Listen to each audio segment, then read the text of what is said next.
तालियों के साथ स्वागत करें देश के माननीय रक्षा मंत्री महोदय का।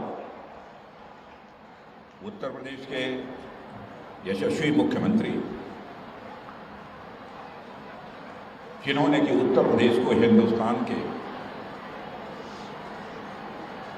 सभी राज्यों में सबसे आगे लाकर खड़ा करने में कामयाबी हासिल की है, ऐसे श्रीमान योगी आदित्यनाथ जी,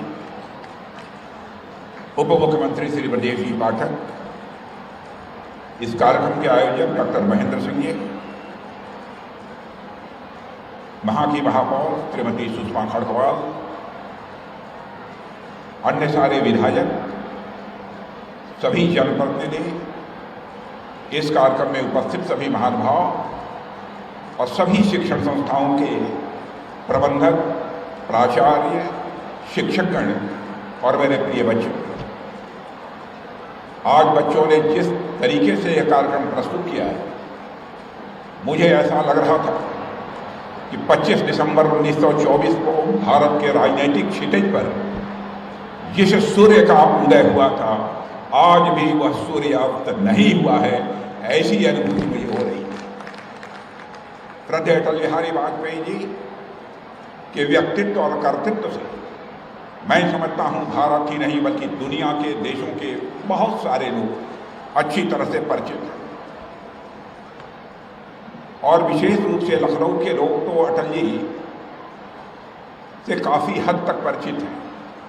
हम लोग जानते हैं कि जहाँ पर वह एक विलक्षण प्रतिभा थी, वहीं पर एक अद्भुत सरलता उनके व्यक्तित्व में स्वाभाविक रूप से हम सबको देखने को मिलती थी।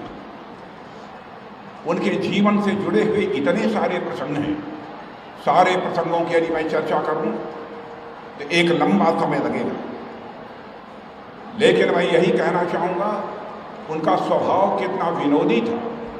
एक दो घटनाओं की चर्चा यहाँ पर मैं करना चाहूँगा। किसी ने एक समय यह कहा कि अटल जी आप बहुत अच्छा बोलते हैं, विलक्षण प्रतिभा के धनी हैं, लेकिन आपको जितना फर्म होना चाहिए, जितना दृढ़ होना चाहिए, उतने फर्म और उतने दृढ़ आप नहीं दिखाई देते हैं। तो अटल जी ने मुस्कुराते हुए कहा था, क्या आपको यह मालूम नहीं है कि मैं अटल भी हूँ तो अटल के साथ साथ मैं बिहारी भी हूँ। ऐसा कहकर पूरे माहौल को ही हल्का कर देने का काम हमारे अटल बिहारी वाजपेयी जी ने किया। ऐसा उनका अद्भुत व्यक्तित्व था।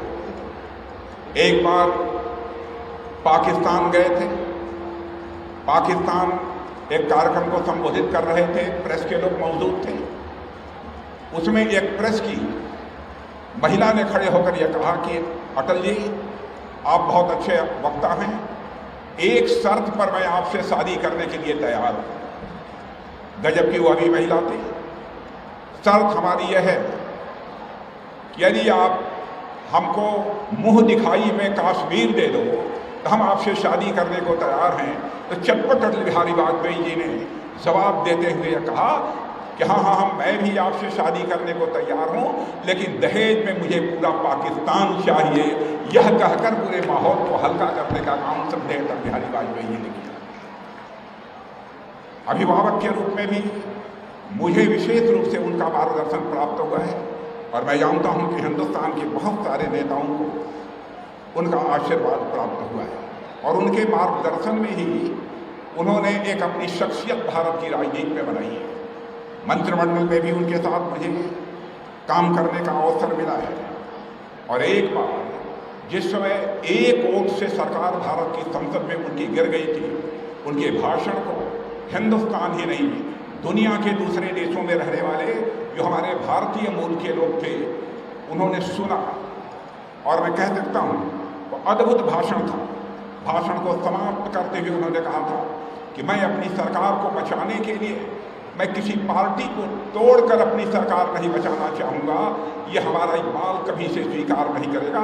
यह आदरणीय अटल बिहारी वाजपेयी जी ने कहा था, और कहे अभी कहा था, सरकारें आएंगी, सरकारें आएंगी, सरकारें जाएंगी, पार्टियां बनेंगी, पार्टियां बिगड़ेंगी, मगर यह देश रहना चाहिए, इस देश का लोकतंत्र अमर रहना चाहिए।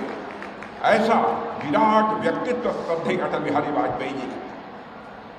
और लंबा भाषण यहाँ नहीं करना चाहता क्योंकि बहुत देर से बच्चे यहाँ पर खड़े हैं। मुझे बताया गया है कि लगभग 3 साढ़े 3 घंटे से सारे शिक्षण संस्थाओं के बच्चे यहाँ पर मौजूद हैं।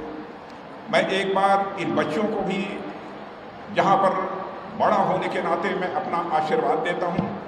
वहीं पर इन बच्चों को तैयार करने में जिन प्राचार्यों ने, जिन शिक्षकों ने अपनी अहम भूमिका का निर्वाह किया है, उनका भी मैं एक बार अभिनंदन करना चाहता हूँ। इन्हीं शब्दों के साथ श्रद्धेय अटल बिहारी वाजपेयी जी के प्रति हृदय की गहराइयों से श्रद्धा की अभिव्यक्ति करते हुए, अपनी श्रद्धांजलि देते हुए अपना निवेदन समाप्त करता हूँ। आप सबको बहुत बहुत धन्यवाद।